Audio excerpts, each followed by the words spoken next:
Indonesia adalah negara agraris. Sebagian besar penduduknya hidup dari sektor pertanian. Konstitusi kita, Undang-Undang Dasar 1945, mengamanatkan pentingnya reforma agraria. Pasal 27 ayat 2 Konstitusi menyatakan bahwa tiap-tiap warga negara berhak atas pekerjaan dan penghidupan yang layak bagi kemanusiaan. Amanat konstitusi ini menunjukkan bahwa negara memiliki kewajiban untuk menjamin kesejahteraan rakyatnya, termasuk di sektor pertanian. Reforma agraria menjadi salah satu instrumen penting. Instrumen untuk mewujudkan keadilan sosial dan kesejahteraan bagi seluruh rakyat Indonesia. Reforma agraria bertujuan untuk mewujudkan pemerataan penguasaan dan kepemilikan tanah. Pemerataan ini diharapkan dapat meningkatkan taraf hidup masyarakat, terutama bagi mereka yang bekerja di sektor pertanian.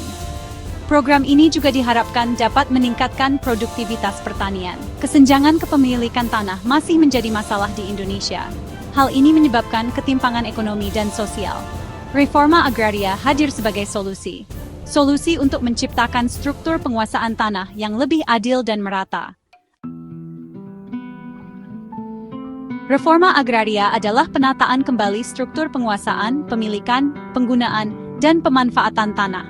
Untuk mewujudkan keadilan dalam penguasaan, pemilikan, pemanfaatan, dan penggunaan tanah, atau sumber-sumber agraria juga ditambah dengan access reform. Tujuannya untuk kemakmuran dan kesejahteraan rakyat Indonesia. Program ini mencakup berbagai aspek, mulai dari penataan akses terhadap tanah, permodalan, hingga teknologi pertanian. Semua itu untuk meningkatkan produktivitas dan kesejahteraan masyarakat. Reforma agraria tidak hanya tentang bagi-bagi tanah. Program ini lebih luas dari itu, yaitu tentang mewujudkan keadilan dalam penguasaan, pemilikan, pemanfaatan, dan penggunaan tanah atau sumber-sumber agraria. Sistem yang memberikan akses terhadap program kepada petani kecil untuk hidup sejahtera. Tujuan utama reforma agraria adalah mengurangi ketimpangan, baik ketimpangan kepemilikan tanah maupun ketimpangan ekonomi. Program ini diharapkan dapat menciptakan masyarakat yang adil dan makmur.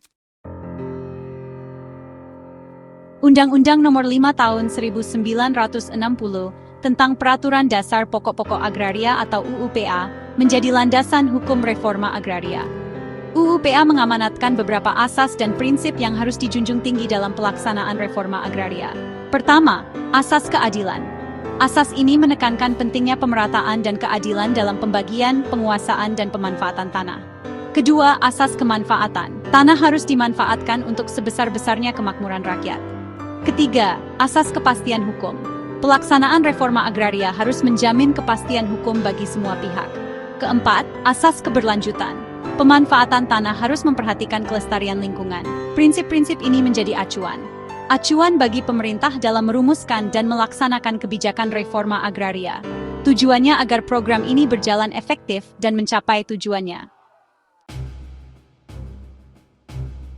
Bagian 4. Ruang lingkup kebijakan reforma agraria di Indonesia. Ruang lingkup kebijakan reforma agraria di Indonesia sangatlah luas. Tidak hanya tentang redistribusi tanah, tetapi juga menyangkut berbagai aspek pendukungnya. Pertama, redistribusi tanah. Pemerintah mendistribusikan tanah-tanah terlantar atau yang kepemilikannya bermasalah kepada petani yang membutuhkan. Kedua, legalisasi aset.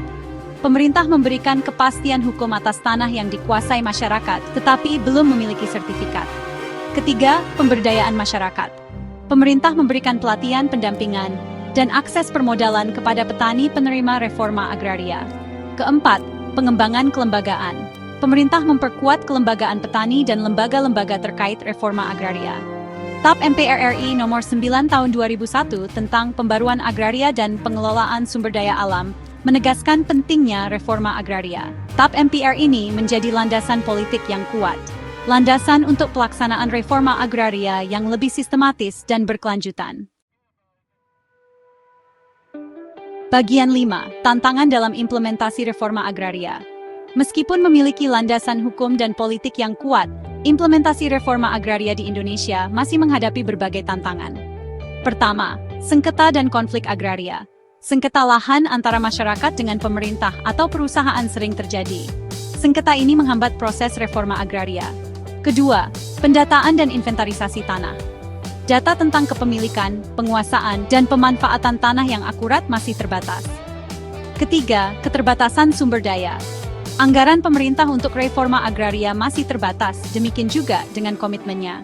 Hal ini berdampak pada lambatnya proses redistribusi tanah dan pemberdayaan masyarakat.